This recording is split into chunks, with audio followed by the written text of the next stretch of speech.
Quiero que te imagines o recuerdes una junta de este tipo en la que estoy casi seguro que ya te pasó o le sucedió a alguien que conoces de alguna empresa y en esta semana.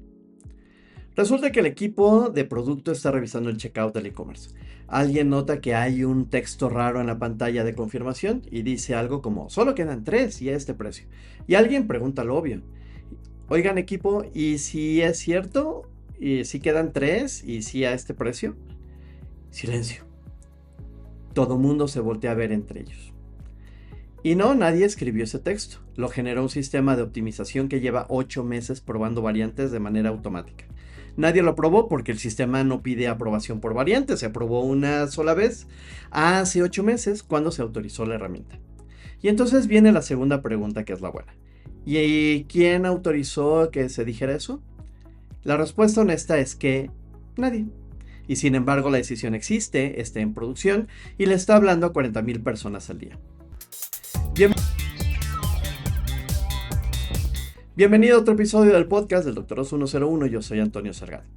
Este es el tercer episodio de la serie ¿Quién decide? Empezamos en el episodio 1 con el sesgo que tú metes al prompt. En el episodio número 2 seguimos con el sesgo que tu sistema explota en el consumidor. Y hoy en el episodio número 3 de este mes toca la pregunta que seguramente estabas esperando desde el primer día. Si esas decisiones se toman solas o quién podría ser responsable. Mi tesis de hoy. La automatización no vuelve malo al notch. Vuelve invisible la decisión ética que siempre ha estado ahí.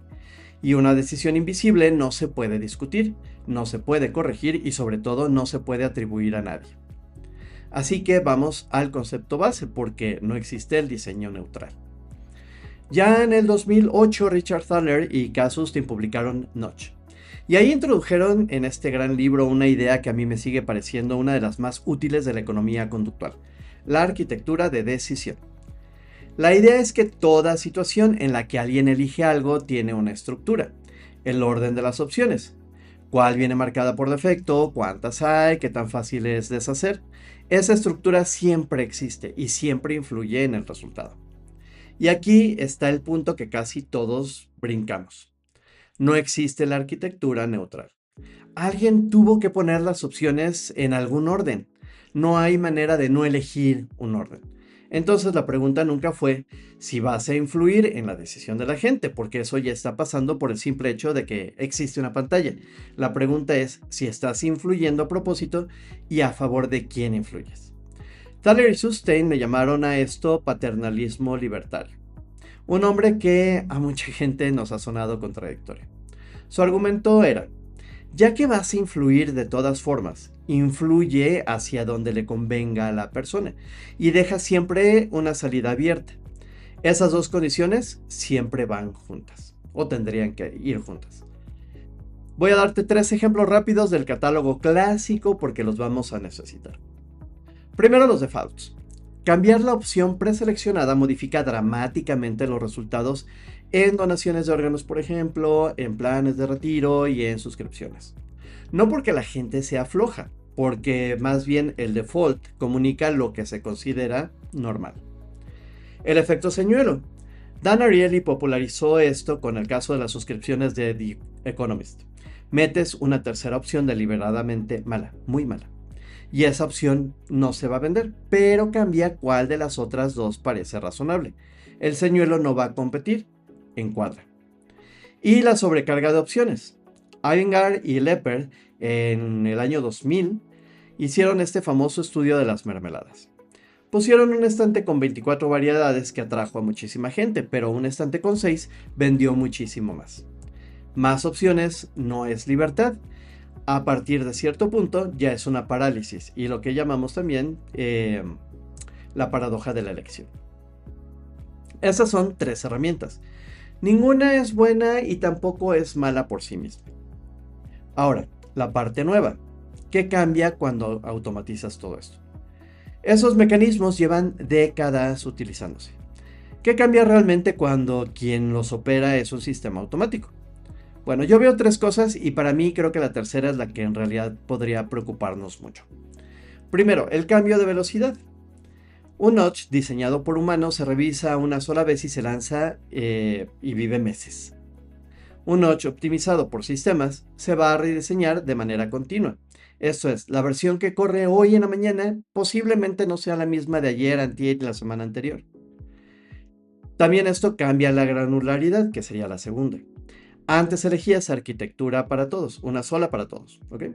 Ahora puedes tener una sola arquitectura por cada persona y que esté ajustada a lo que ese individuo en específico responde.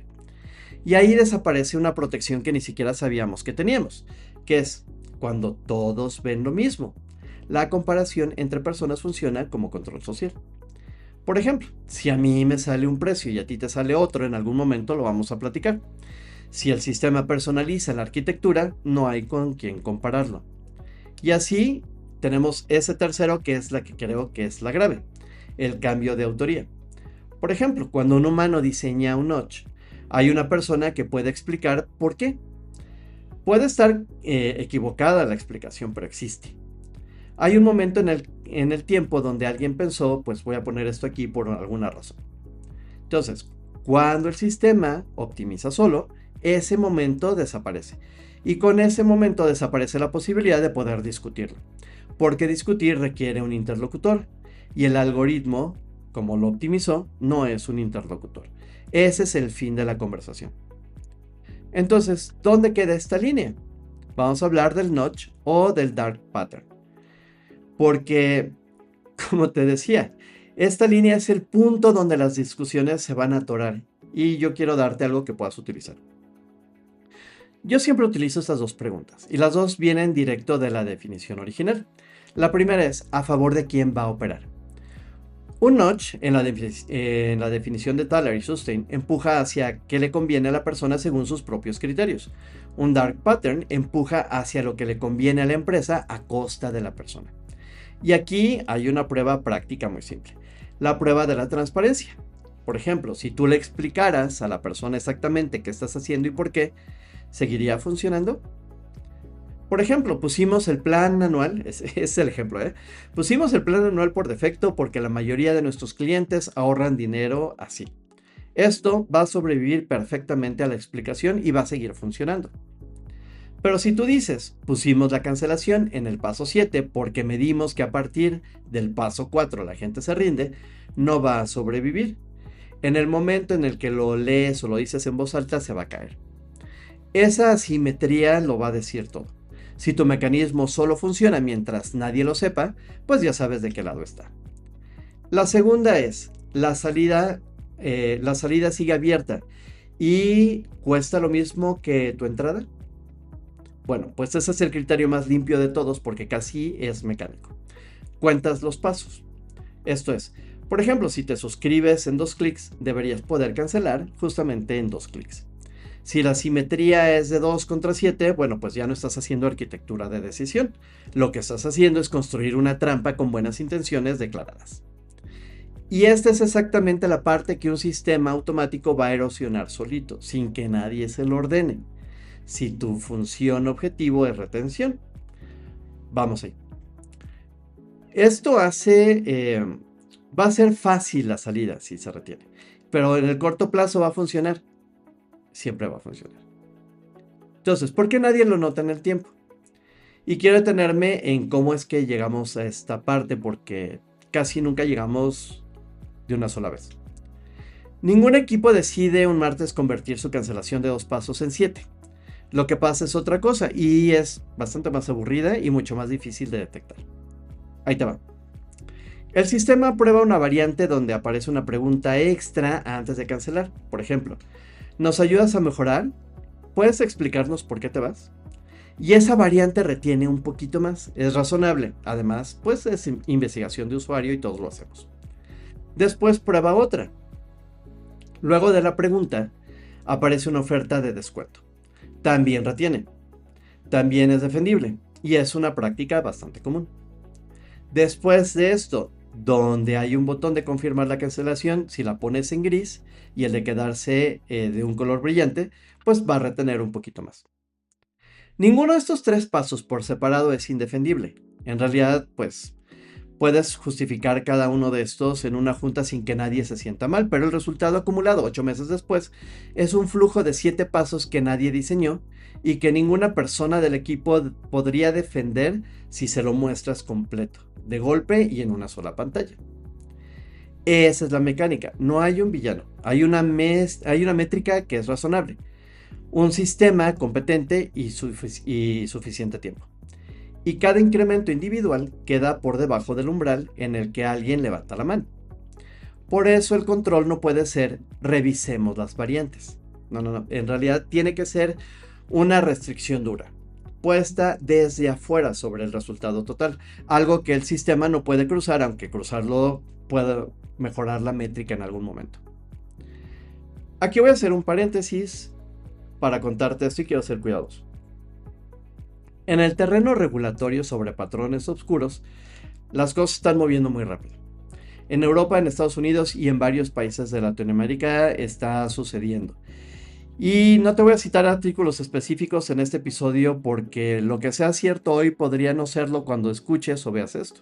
Y prefiero que pues tú puedas ir buscando la fuente para que puedas irte actualizando con mayor seguridad de toda la información.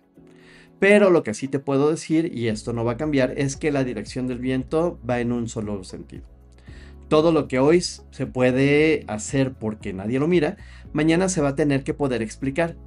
Diseñar hoy asumiendo eso no es prudencia legal, en realidad es una decisión de negocio barata, porque rediseñar después de una multa o de una nota periodística te va a costar mucho más.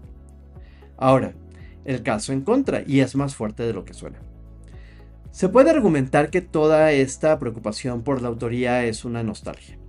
Que en las organizaciones grandes las decisiones nunca tuvieron un autor claro, que ese contexto del checkout antes de la automatización tampoco lo decidió una persona, que posiblemente lo haya decidido un comité, o a lo mejor fue un becario copiando la competencia, a lo mejor fue alguien, que eso es muy normal, que se fue de la empresa hace 3 años, nos peleamos con él y no le hablamos, no sabemos de esa persona, etcétera, etcétera. La autoría humana que estamos extrañando, dirían, es en buena medida una ficción retrospectiva. Y tienen razón en el diagnóstico. Yo lo he visto muchísimas veces. Preguntas de dónde salió en una regla de negocio y nadie sabe. Eso déjame decirte que existía mucho antes de la inteligencia artificial y yo creo que inclusive antes de el marketing digital que se hiciera más formal. Pero hay una diferencia y creo que es decisiva. Un proceso humano difuso deja rastro.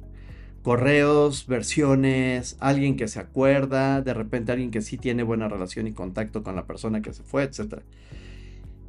Puede ser que sea difícil de reconstruir, pero es reconstruible y sobre todo se mueve a una velocidad bastante humana, o sea que hay tiempo para que alguien note el problema. Un sistema de optimización continua no deja ese rastro de deliberación porque no hubo nunca una deliberación. Y se mueve más rápido de lo que cualquier ciclo de revisión puede seguir. Entonces, no es que antes fuera perfecto, es que antes había fricción y la fricción, aunque a todos nos pueda molestar, es donde vivía la revisión. Así que, bueno, vamos a cerrar y te dejo este checklist de 5 preguntas para hacerle a cualquier mecanismo antes de automatizarlo. Si tienes que quedarte con una sola cosa de este episodio, espero que sea esta. 1. ¿Sobrevive la explicación? Esto es, si se lo cuentas a la persona afectada, ¿sigue funcionando? 2. ¿La salida cuesta lo mismo que la entrada? Cuenta los pasos, literalmente. 3. ¿Quién puede apagar esto? ¿Y sabe que podría apagarlo? Un mecanismo que nadie sabe cómo detener no está en realidad bajo control, aunque técnicamente tenga un interruptor. Ojo con ello. 4. ¿Está optimizado exactamente? ¿Y qué le pasa a la persona si esa métrica sube mucho? Casi siempre el daño no está en la métrica, está en el extremo de la métrica, la persona. 5. ¿Cada cuánto lo mira un humano? ¿Y ese humano tiene autoridad real para poderlo cambiar? Revisar sin poder de veto no es supervisión, es simplemente documentación. Así que tu ejercicio esta semana es encontrar un default en tu producto que nadie haya revisado en los últimos 12 meses. Va a haber uno, te lo puedo garantizar. Pregúntate quién lo puso, cuándo y a favor de quién opera hoy. Los defaults son la deuda técnica de la economía conductual. Se acumulan en silencio y nadie los audita, hasta que alguien fuera de la organización los va a auditar por ti. Bueno, pues nos escuchamos, nos vemos el próximo miércoles con el último episodio de la serie. Vamos a llevar esto hasta su conclusión bastante incómoda. ¿Qué pasa con toda la economía conductual el día en que alguien decide que la compra ya no es una persona? Yo soy Antonio Salgado, esto fue el podcast del Dr. 101. Gracias por vernos, gracias por escucharnos y déjenos comentarios. Chao.